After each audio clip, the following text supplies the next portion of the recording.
बिचेवा कदमवा के पेड़ जी, बिचेवा कदमवा के पेड़ जी। एही पार गंगा मैया, ही पार जमुना, बिचेवा कदमवा के पेड़ जी।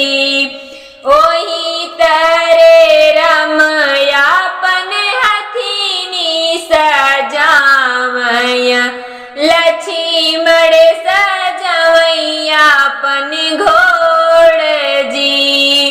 ओही तरे रमयापन हथिनी सजावय, लक्ष्मण सजवैयापन घोड़ जी। बारही बारे तो बरे जे लक्ष्मण, हमारी बारत जीनी जाऊं जी। बारही बारे तो बरे जे लक्ष्मण, हमारी बारत जीनी जाऊं जी।